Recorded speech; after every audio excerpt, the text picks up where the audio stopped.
जहाँ का मिले ना मिले आशराय से जहाँ का मिले ना मिले मुझको तेरा चाहिए मुझको तेरा सहारा चला चाहिए।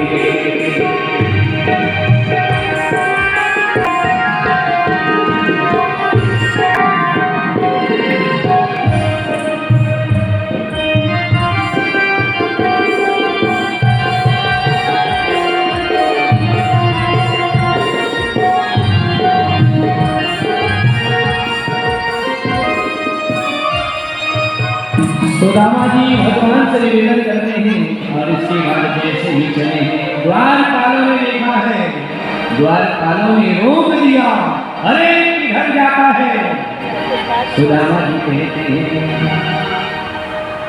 कोई घनश्याम से कहे तो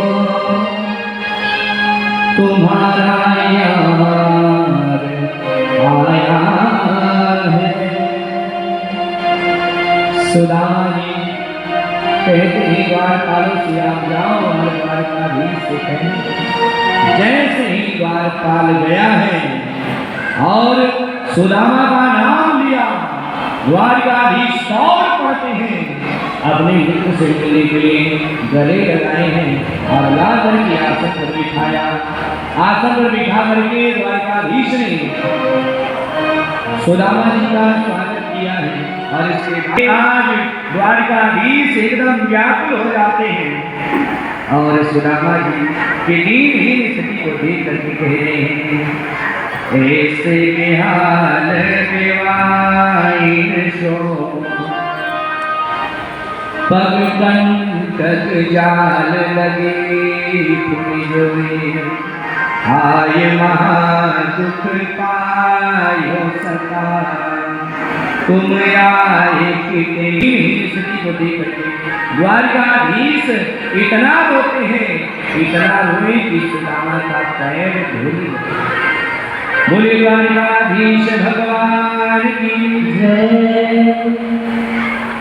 भगवान ने सुंदर स्वरूप में सुदामा जी का स्वागत सम्मान किया, स्नान करवाया और सुदामा जी को भोजन कराते हैं और इसके बाद भगवान स्वयं पैर दबा कहने लगे जब तू आ रहा था तो भाभी ने कुछ न कुछ तो दिया ही होगा और जैसे ही कहा कुछ न कुछ तो दिया ही होगा तो सुदामा जी पोटली को छुपाने लगते हैं और इसके बाद भगवान ने पोटली को छीन लिया है और पोटली को छीन करके भगवान ने जैसे ही खोला उसमें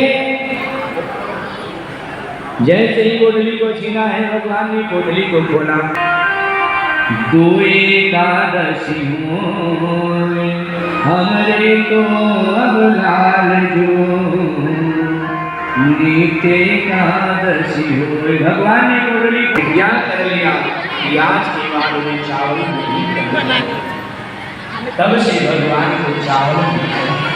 बोले द्वारकाधीश भगवान की जय। सुदामा जी कई दिनों तक रहे,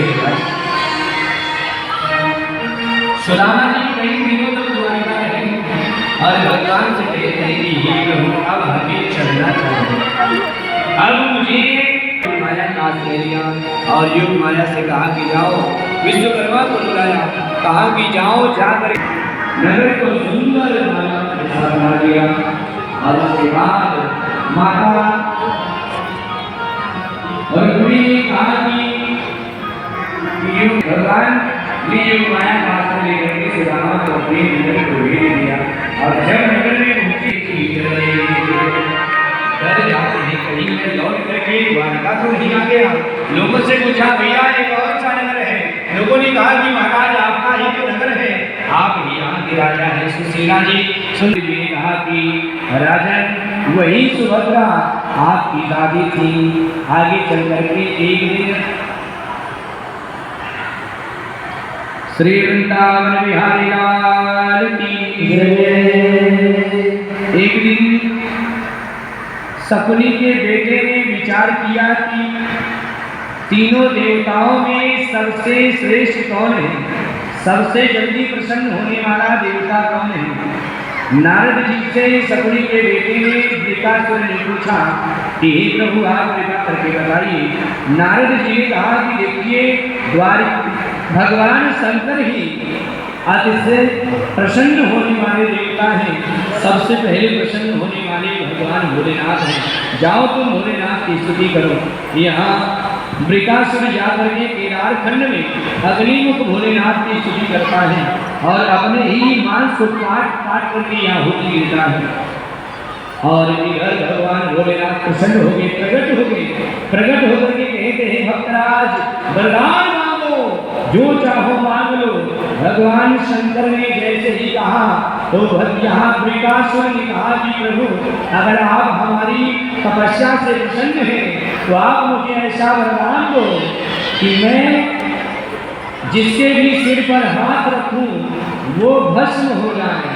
और यहाँ भगवान भोलेनाथ ने वरदान दिया है। अब वरदान प्राप्त करके वो वृकासुर काल न बन जाए, इसके लिए उन्होंने भगवान नारायण को पुकारा है। भगवान नारायण प्रकट होते हैं। यह कथा दो भाग में बढ़ जाते हैं। भगवान ब्रह्मचारी का वेश बना करके प्रकट हो जाते हैं और भोलेनाथ के ऊपर कृपा किया है, भस्मासुर को भस्म करा दिया है। लेकिन संतों का ऐसा मानना है कि भगवान विष्णु ने मोहिनी रूप धारण करके भस्मासुर के सामने प्रकट हुए और कहते हैं कि अरे वृकासुर, अरे भस्मासुर, इस तरह से व्याकुल होके कहाँ जा रहा है? रूप सौंदर्य को देखा है मोहिनी के, आप जंगल में कहाँ घूम रही हो? तो मोहिनी ने कहा कि मैं अपने लिए पति ढूंढ रही हूँ। अच्छा, पति ढूंढ रही हो तो ये बताओ आप हमसे ही विवाह करो। मोहिनी ने कहा कि देखो हमारी शर्त है, जो हमें नृत्य में हरा देगा मैं उसी से विवाह करूंगा। यहाँ भस्मासुर विवाह के लिए तैयार हो जाकर नृत्य करने लगा और मोहिनी ने अपनी माया से मोहित कर दिया और नृत्य करना प्रारंभ किया। मोहिनी ने एक हाथ अपने कमर पर रखा, भस्मासुर भी रखता है। मोहिनी ने एक हाथ अपने सिर पर रखा, वो भी रखता है। और अचानक मोहिनी ने कहा कि बोलो भस्म भस्म भस्म, और वो मोहित होकर के बोलता है भस्म भस्म भस्म, और वो भस्म हो गया। भगवान ने मोहिनी रूप धारण करके भगवान भोलेनाथ की रक्षा किया है। भगवान भोलेनाथ से भगवान नारायण ने कहा कि देखो भोलेनाथ आज के, और सभी इधर ही चक्कर पर देखेंगे तो हमारा मन भी लगे कथा सुनाने तो डिस्टर्ब हो रहा है, क्योंकि अंतिम समय की कथा है तो डिस्टर्ब होगा तो अच्छा नहीं। श्री वृंदावन बिहारी लाल की जय। सरस्वती नदी के किनारे सारे मुनियों में विवाद हो गया और कहा कि तीनों देवताओं में कौन श्रेष्ठ है? भृगु जी ने कहा सर्वसम्मति से कि मैं परीक्षा दूंगा, तीनों देवताओं में सर्वश्रेष्ठ कौन है? तो यहाँ भृगु जी परीक्षा लेने के लिए जाते हैं। सबसे पहले ब्रह्मा जी के यहाँ गए और ब्रह्मा जी को प्रणाम नहीं करते, ब्रह्मा जी को